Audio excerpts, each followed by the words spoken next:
Olá, meus irmãos, pastores, alunos, coordenadores da nossa grandiosa Escola Bíblica Dominical.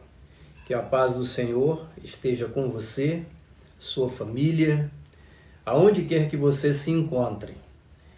Outra vez juntos aqui no canal para mais um resumo da nossa lição da Escola Bíblica Dominical, essa revista aqui, maravilhosa, da CPAD, comentada pelo pastor José Gonçalves, e essa revista circula no Brasil inteiro e eu creio que tem sido um instrumento de muitas bênçãos na vida daqueles que amam o estudo da Palavra de Deus. Nós estamos aí numa sequência de estudos dentro da eclesiologia. Estamos estudando a Igreja de Cristo nos seus mais variados aspectos, e esses conhecimentos com certeza têm somado muito na nossa preparação para o exercício da fé, do Evangelho, do testemunho como Igreja do Senhor. Desta feita lição de número 9, que traz como título o batismo, a primeira ordenança da Igreja. Um assunto relevante, muito importante.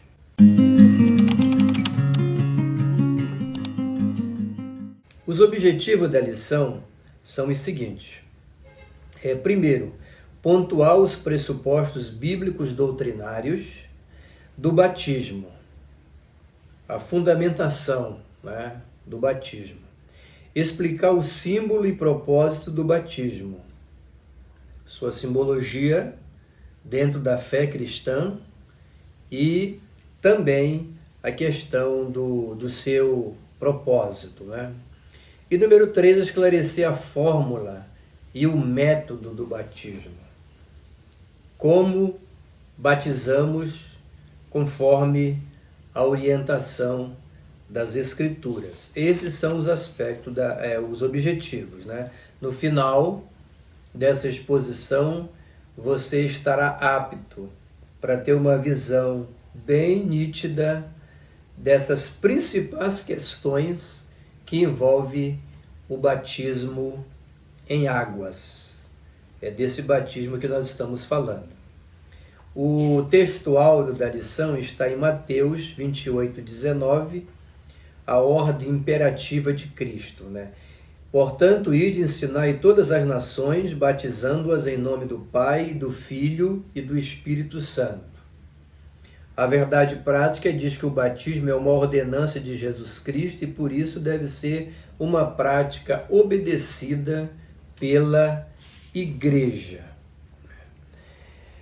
De primeira mão, antes de nós adentrarmos nos tópicos desta maravilhosa lição, eu quero trazer aqui uma nota de rodapé para alguns esclarecimentos, apenas para somar no nosso entendimento.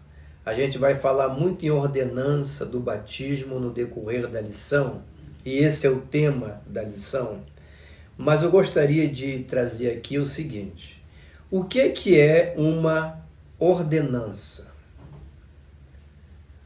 Qual é a definição de ordenança no campo bíblico teológico?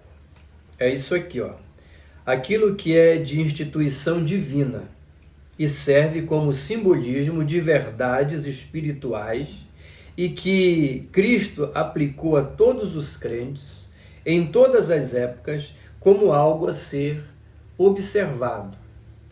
Então isso a Igreja tem como ordenança, essa instituição divina, algumas instituições divinas que aparecem no texto sagrado, que foi dada por Jesus e que tem como simbolismo e representação de verdades espirituais, e que Cristo, ao instituir, orientou que serviria de base e de prática para todos os cristãos em todas as épocas, em todos os tempos e em todos os lugares. Isso é uma ordenança. Mas eu quero também chamar a atenção dos expositores e estudantes de uma maneira geral, que você vai encontrar também a palavra sacramento. Né? Sacramento. Existe diferença entre uma ordenança e um sacramento? É importante a gente ter um entendimento sobre isso. Para lhe falar a verdade, o sacramento é também uma ordenança. Essa questão de ordenança e sacramento, isso depende muito da visão da instituição religiosa, dos grupos religiosos em torno do batismo em águas instituído por Jesus, certo? Então aqui vai o seguinte, olha, o sacramento, ele se difere também porque ele toma vamos dizer assim, ele tem alguns ingredientes, o sacramento tem alguns ingredientes que não são praticados ou não fazem parte da crença da igreja protestante, principalmente as igrejas de ordem pentecostal, certo? Então é preciso aqui os esclarecimentos. O sacramento, ele vem da palavra sacramentum, é um juramento militar que os legionários romanos faziam, os soldados romanos, né, que faziam parte das legiões, que eram aquelas companhias de guerra do Império Romano, eles faziam um juramento. E através desse juramento, eles expressavam, né, a sua disposição de obediência, rendição e reverência ao imperador, que também se considerava um Deus, ok? Isso é muito importante. Mas sacramento também era uma espécie de um depósito que se fazia num determinado tribunal, né? Uma espécie de penhor, e aquilo tinha também um sentido religioso. Isso era sacramento, tá? Indo um pouquinho mais à frente, sacramento também no sentido teológico, com o passar do tempo, né, essa expressão sacramento, ela ingressou na liturgia, digamos assim, religiosa, tá? E passou a ter o sentido da sacralização dos ritos cristãos instituídos por Cristo. Você está entendendo? Então, os ritos que Jesus instituiu, eles passaram a ser vistos, né, dessa forma. Houve o que? A sacralização, a observância sagrada, vamos dizer assim, desses ritos. Tá certo?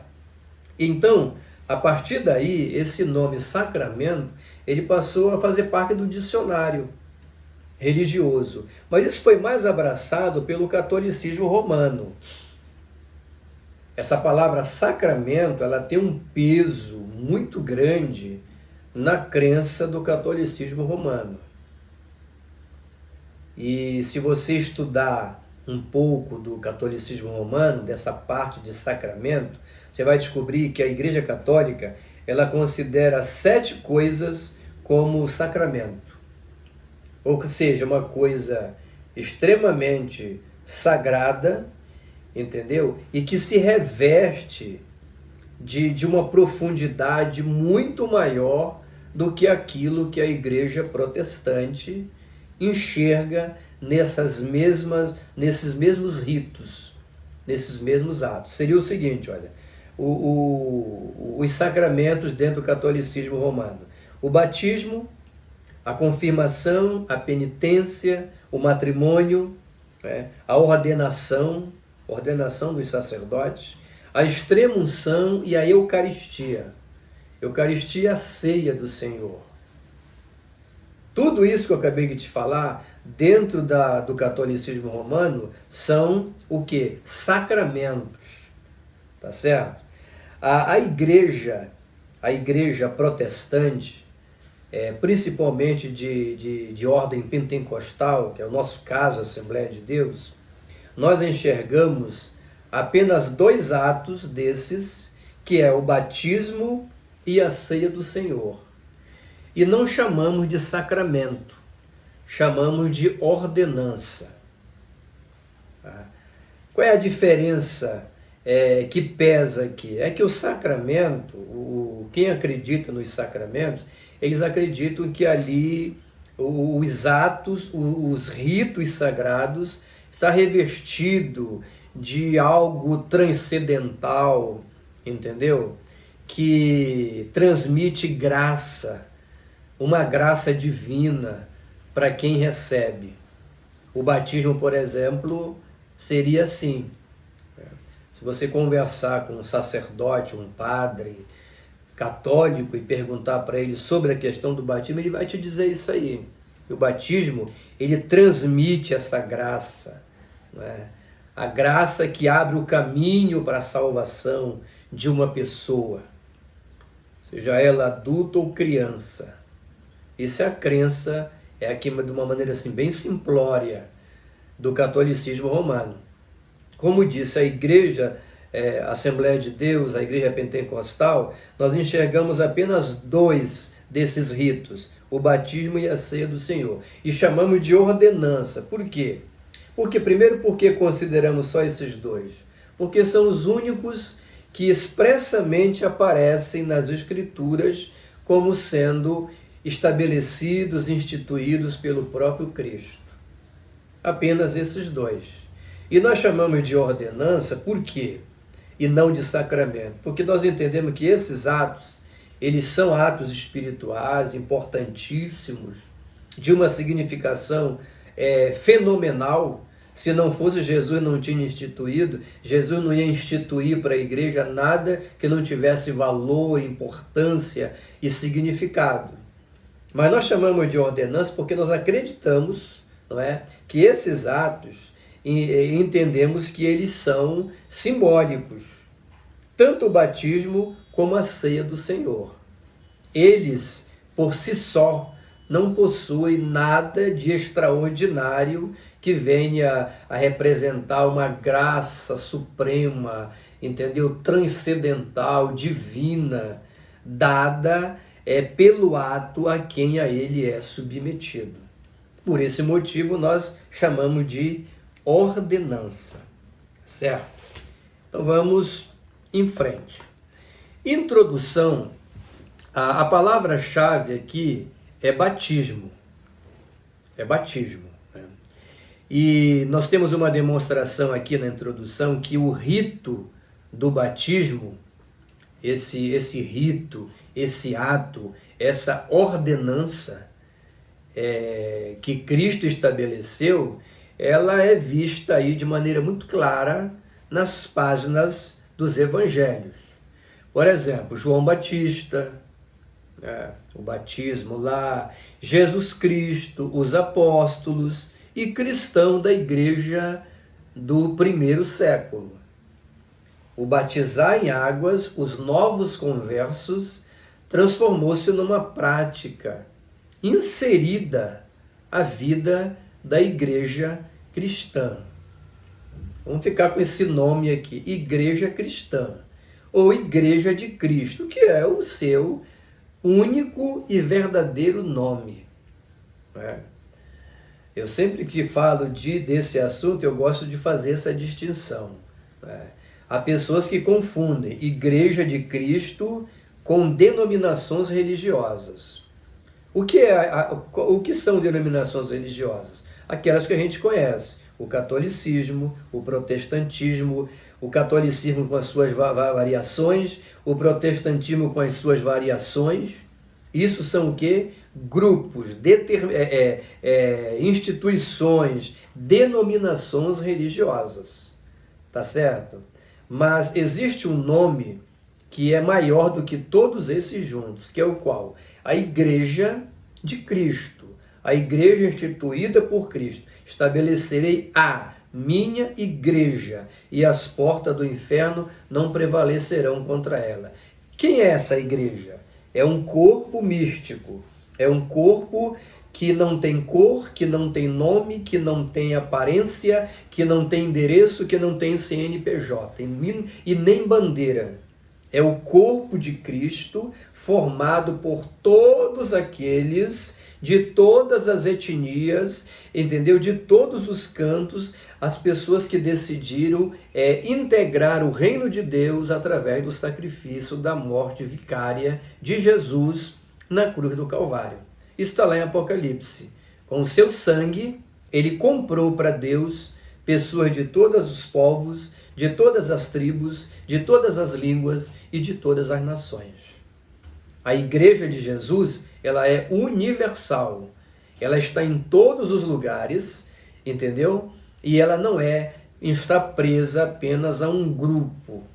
E dizer assim, olha, essa aqui é a verdadeira igreja de Cristo. A verdadeira igreja de Cristo não tem endereço. Ela não pode ser vista como uma denominação religiosa apenas. Ela é muito mais do que isso. Então, essa igreja sempre praticou o batismo no modo como já foi dito. O tópico de número 1, pressupostos bíblicos doutrinários do batismo. Número 1, o batismo visto como um sacramento, né? Aquilo que eu já coloquei, né? O catolicismo romano, ele enxerga esse rito como um sacramento, e algumas igrejas daquele chamado protestantismo histórico. Algumas igrejas também abraçam isso de alguma forma, né? Que esse ato, repetindo, ele é um sinal que confere graça, uma graça especial para a pessoa que recebe, entendeu? E o pai dessa doutrina aí é Agostinho, o grande teólogo, Santo Agostinho, bispo de Hipona. Na visão de Agostinho, ele dizia o seguinte, olha, o batismo transmite graça espiritual independente da fé de quem o pratica, sinal visível de uma graça invisível. Essa era a visão de Agostinho, entendeu? Esse grande defensor da fé cristã, mas aqui ele via o batismo como um sacramento revestido de tudo aquilo que eu já disse e que terminei de falar nesse momento, né? Algumas tradições cristãs, entendeu? O batismo torna-se necessário para a salvação.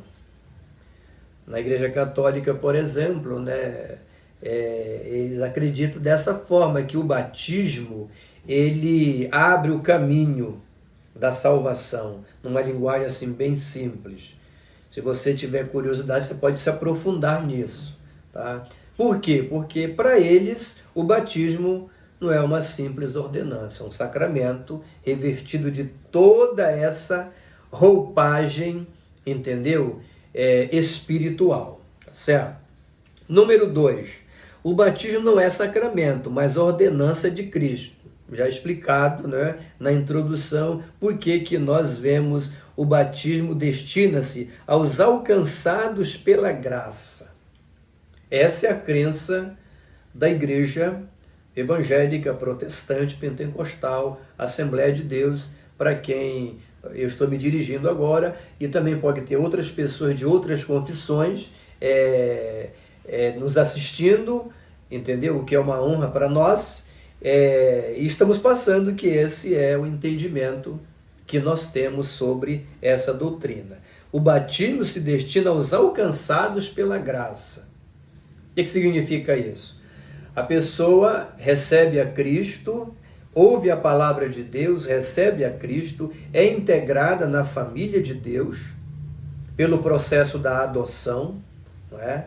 Então, ele vem ao arrependimento pela pregação da palavra, ele se chega a Deus, atende o chamamento da graça, divina da salvação, né? E uma vez configurado isso, ele desce as águas do batismo, que lá na frente você vai ter uma definição bem clara qual é o seu propósito, entendeu? Então o batismo em si não transmite graça, nós não cremos nisso. Ele é um ato importante que é consequência de um encontro que o pecador tem com Deus pela graça divina. Seria isso. Indo mais à frente, o item número 3, né? O batismo deve ser administrado aos adultos. Santo Agostinho, ele falou sobre a questão do batismo também para os bebês. Por quê? Entendeu? Aqui tem uma coisa interessante. Por que a igreja católica, ela batiza as crianças? Também isso é um assunto longo, estou falando aqui em linhas simplórias, tá? Eles batizam as crianças porque eles têm a crença, o seguinte, a criança, por exemplo, ela nasceu com pecado original. Até aí, nenhuma novidade teológica nem bíblica, né? De fato, todos nós somos alcançados pelo pecado original. Então a criança nasceu no pecado original. Então o batismo é esse primeiro ato que a igreja, entendeu, pratica com essa criança, abrindo o caminho dessa criança para o processo da salvação. Essa é a crença do catolicismo romano, tá certo? E Mateus 19,14 diz assim, Jesus falou, deixe vir as minhas crianças, porque delas é o reino dos céus. Por causa desse texto aqui, a igreja evangélica, protestante, pentecostal, ela não acredita nessa linha de pensamento de que a criança tem que ser batizada para se inaugurar com ela esse caminho para a salvação. A visão que se tem sobre as crianças em relação ao reino de Deus é essa de Mateus 19,14. Jesus teria afirmado, né? Deixe vir as minhas crianças, porque delas é o reino dos céus. É claro que isso merece um estudo mais aprofundado para aprimoramentos. O segundo tópico da lição é o símbolo e o propósito do batismo. Símbolo do batismo. Para que se batiza? O símbolo do batismo é a identificação com Cristo. Por que identificação com Cristo? Porque se crê dessa maneira. Olha, quando você ergue da água onde havia sido submerso, o cristão se identifica com a ressurreição de Cristo. Você está entendendo? Então o batismo é uma espécie de... batizou, morreu para o mundo. Você está entendendo? Então o batismo, ele toma essa configuração. Nós praticamos o batismo por imersão. Imergir, batizar, do grego imergir, ou seja, manter um corpo submerso. E quando se sai da água, você, entendeu? Mergulha na água, e quando você sai da água, esse ato, entendeu? Na sua amplitude, tem o significado de que você, entendeu? Morreu para o mundo e ressurgiu para Cristo, entendeu? Esse mais ou menos o sentido. Tá? Isso identifica o cristão com a morte e ressurreição de Jesus. Esse é o sentido do batismo, certo? Agora, o número 2, o propósito do batismo é o testemunho. E aqui tem uma coisa interessante, né? Repetindo o que nós falamos antes, né? A igreja, nós não acreditamos que o batismo por si só transmite uma graça a ponto de alterar alguma coisa na salvação, no processo de salvação de uma pessoa. Cremos que ele é um símbolo, não é, dessa morte para o pecado. Então, qual seria aqui a explicação? Entendeu? O testemunho público, se crê que dessa forma seria a seguinte sequência: o homem ouve a palavra de Deus, o homem ou a mulher, a pessoa, o pecador, ouve a palavra de Deus, ele é alcançado por essa graça salvadora, ele abre o coração, ele aceita essa graça salvadora, ele confessa Cristo, ele é recebido na família de Deus pelo arrependimento e pela confissão dos pecados. Está entendendo? E quando ele passa por esse processo, ele tornou-se o quê? Um filho de Deus, herdeiro das bênçãos de Deus. Isso é a salvação. Pela graça sois salvos mediante a fé, isso não vem de vós, é dom de Deus. Ou seja, está estabelecida a salvação na vida dessa pessoa. E o batismo? O batismo seria o testemunho público que esse converso, esse cristão, dá no sentido de dizer que ele tomou uma decisão de seguir a Cristo. Esse é o sentido do batismo. Ele integra esse processo. O crente salvo, ele é batizado. Ele é batizado porque ele foi alcançado pela graça. E não o contrário. Ele é batizado para que a graça o alcance. Não. Para nós, o batismo é consequência de um ato anterior, que foi esse encontro com Jesus. Essa é a diferença entre a crença que se tem, que nós pregamos mediante a palavra de Deus, e a crença que o catolicismo e outros grupos sustentam, tá certo? Número 3, não há espaço para indecisão com relação ao batismo. E aqui o comentarista da lição, pastor José Gonçalves, ele traz uma afirmação interessante. Ele diz assim, olha, o batismo não é uma vacina que imuniza o cristão contra o pecado. Por que ele está dizendo isso aqui? Porque alguns cristãos que se convertem a Cristo e que estão integrados ao reino de Deus, quando questionados sobre o batismo, eles apresentam uma certa resistência, né? Alguns, não, eu não quero me batizar agora porque eu acho que eu não estou preparado, tá entendendo? Eu acho que eu ainda faço algumas coisas aqui e ali, coisas dessa natureza. Você está entendendo? E alguns mesmo não desejam o batismo porque não passaram pelo processo da conversão, né? Eles não foram impactados pela palavra e, portanto, o batismo não tem sentido nenhum para eles. Eles não nasce neles esse desejo aí, tá certo? Agora tem um detalhe, por que se fala aqui não há espaço para indecisão? Porque o batismo, isoladamente, não é salvação. Batismo em águas, isoladamente, não é salvação, não abre caminho para a salvação, não transmite graça redentora para quem quer que seja.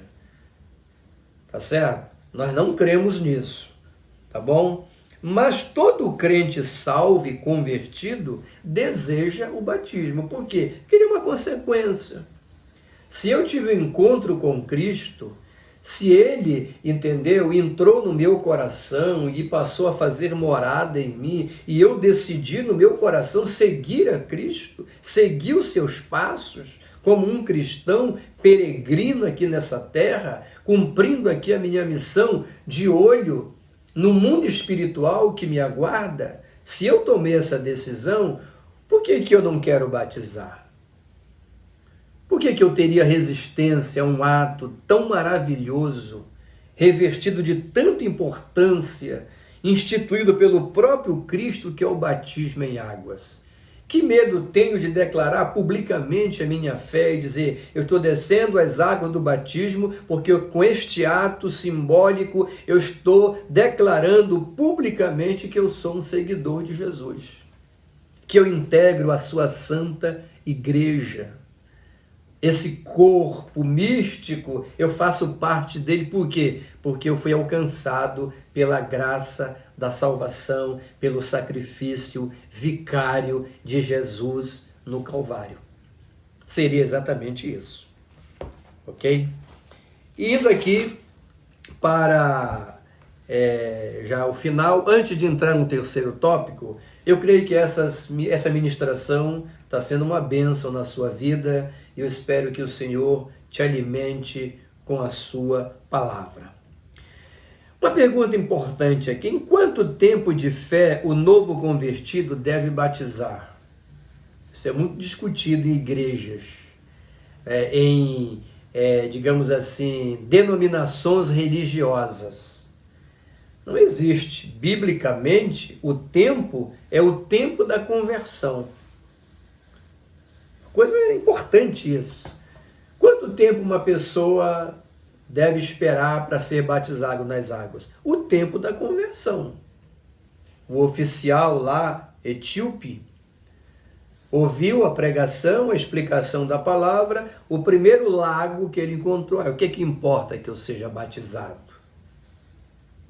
Exatamente isso. Quando o cristão ele tem um encontro real com Cristo, o batismo é um desejo que ele alimenta, para publicar isso, que ele é um novo seguidor de Jesus.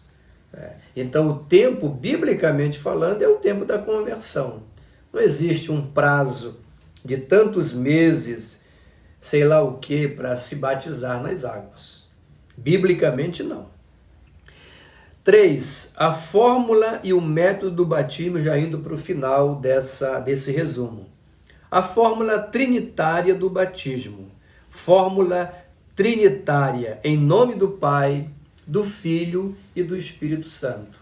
Nós, da Igreja Protestante, Evangélica, Pentecostal, como é a Assembleia de Deus e outras também, nós, quando batizamos um converso, a gente faz algumas perguntas para ele, né? Tipo assim: você já creu em Cristo como seu Salvador pessoal? Sim. Você crê que ele perdoou os seus pecados pelo seu sacrifício na cruz e pela sua confissão, e que ele vai voltar para buscar a sua igreja fiel, e você promete se manter fiel a ele até que ele volte? Sim. Então se diz assim: olha, mediante a tua confissão, eu te batizo em nome do Pai, em nome do Filho e em nome do Espírito Santo. Imerge a pessoa nas águas do rio, da piscina, da lagoa, do tanque batismal e por aí vai. E quando a pessoa sai dali, ela praticou o quê? Um ato, que é uma ordenança de Jesus. Ide por todo mundo, pregar o evangelho, né? E depois fazer discípulo de todas as nações, batizando-as em nome do Pai, em nome do Filho, em nome do Espírito Santo. Essa é a fórmula trinitária do batismo. E tem algumas pessoas, grupos religiosos, né, que eles praticam outro tipo de fórmula. A fórmula é o unicismo. Batiza somente em nome de Jesus. Eu já vi alguém falando sobre isso, né? E de fato você vai encontrar em Atos dos Apóstolos textos que dizem: olha, vocês serão batizados em nome de Jesus Cristo para a remissão dos pecados.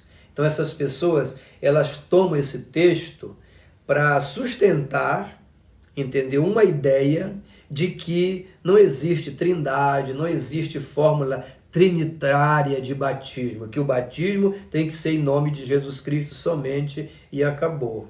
Isso é um erro teológico ao nosso ver, né?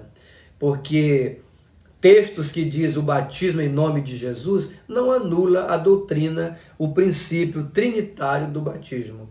Quem disse essas palavras aqui, ó? Ide ensinar a todas as nações, batizando-as em nome do Pai, e do Filho e do Espírito Santo, foi Jesus. Então ele deu a fórmula. Agora, quando se diz batizar em nome de Jesus, não está se anulando a fórmula trinitária que Jesus ensinou. Está simplesmente dizendo que aquele batismo está sendo feito, entendeu? De acordo com a doutrina que Jesus ensinou, sua pregação, em nome de Jesus, conforme o Evangelho, a mensagem salvadora de Jesus Cristo. Seria isso, e não uma anulação do método trinitário em nome do Pai, do Filho e do Espírito Santo. A explicação é essa. E em terceiro lugar, para finalizar, imersão é o método bíblico do batismo, tá certo? Não há aspersão no Novo Testamento. Isso aqui é um debate, né, muito grande, né? A Igreja Católica, por exemplo, batiza por aspersão, entendeu? Batiza por aspersão. E nós não batizamos por aspersão, por entender que no Novo Testamento nós não temos nenhuma figura, nenhuma imagem, nenhuma demonstração que aponte nessa direção, tá? Mas eu quero dar uma nota aqui importante, né? A Igreja Católica Romana, ela aceita o batismo feito pela Assembleia de Deus, pela Igreja Pentecostal, Assembleia de Deus, e talvez de outras também. Entendeu?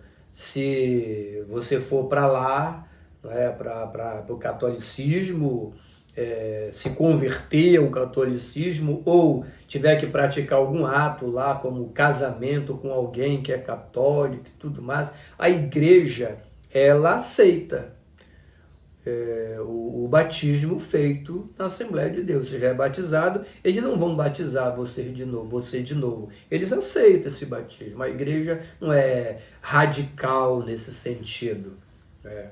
Não há motivo, tá certo? Então, é isso. Batizar, do grego, é mergulhar. É por isso que a gente pratica a imersão. Imergir, mergulhar o corpo. Você imerge, depois emerge. Mergulha e sai da água. É isso que a gente vê no Rio Jordão. Jesus saiu da água, entendeu? Então, nós entendemos por esses textos que o batismo, que aparece nas páginas do Novo Testamento, é o batismo por imersão. Tá certo? Então, essa é a lição de número 9. O batismo, a primeira ordenança da igreja. Uma pequena nota de rodapé para a sua reflexão. Por exemplo, a Igreja Católica batiza crianças. Nós já explicamos isso na lição. Tá certo? E os motivos por que eles batizam. Nós não batizamos criança. Eu não sei, há diferenças nas igrejas evangélicas sobre questão de idade para batizar.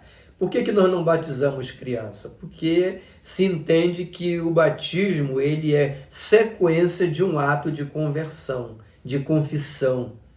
E a criança não estaria apta em condições de fazer esse ato de confissão. Esse é o motivo. Mas a Igreja Católica batiza a criança, pelos motivos que já foram explicados. Mas aqui tem uma coisa interessante. Quando você estuda sobre o batismo na Bíblia, mas tem aquela questão da circuncisão. Muitos estudiosos, eles dizem, isso aqui é apenas uma nota de rodapé para aguçar a sua curiosidade. O expositor da palavra ele tem que ter conhecimentos outros que enriquecem o debate de uma questão, certo? Então eu estou te colocando isso aqui. Alguns estudiosos eles dizem o seguinte, que o batismo cristão é como se fosse a circuncisão para os judeus. Os judeus eles praticam a circuncisão até hoje. Então aqui nasce uma coisa interessante. Se o batismo é a circuncisão, o batismo cristão é a circuncisão que os judeus praticavam, se abre aqui um parênteses para se dizer algo que você já sabe, né? A circuncisão ela era feita com as crianças. Né? A criança era circuncidada, Jesus foi, João Batista, todos foram apresentados lá. Até hoje os judeus praticam a circuncisão, que para nós, entendeu, era símbolo de alguma coisa. Mas o batismo é esse ato público que a gente declara a fé que nós estamos abraçando. Mas tem essa questão aí. Se representa a circuncisão, a Igreja Católica batiza crianças, e isso poderia ser um ponto de apoio para essa prática. Isso é apenas por curiosidade que eu estou falando. Mas, biblicamente, no texto do Novo Testamento, a gente não vê a prática de batismo de criança, não aprova. Essa foi a lição de número 9, o batismo, a primeira ordenança da igreja.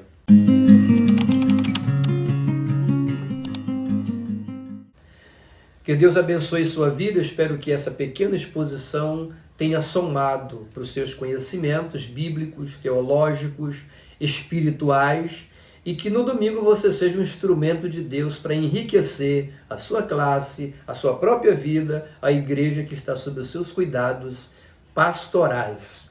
Se essa ministração fez sentido para você, se inscreva no canal, se ainda não é inscrito, compartilhe com outras pessoas este vídeo. Não encerre a transmissão aí antes de deixar aquele like abençoador, que é a oferta que você está dando pelo trabalho que a gente tem de fazer, o que fazemos, para a glória de Deus fazemos, mas é importante que você contribua dessa forma, deixando esse like maravilhoso. Pode acionar o sininho para receber as notificações, e os seus comentários são bem-vindos também para o nosso crescimento mútuo e aprendizado. Tá certo? Que Deus te abençoe e permita-me orar. Deus amado, em nome do Senhor Jesus, eu te agradeço por essa mensagem, por essa exposição, que os teus filhos, professores, expositores e pregadores possam ser instrumentos na tua mão para alimentar o teu povo com a tua palavra. Que o ensinamento sobre o batismo seja de grande valia para o nosso crescimento e conscientização da fé que uma vez foi dada aos santos. Em nome de Jesus, nós te agradecemos. Amém. Deus te abençoe aonde você estiver. Um carinhoso abraço do reverendo Ed S., da Assembleia de Deus da Estrada Nova, em Belém do Pará.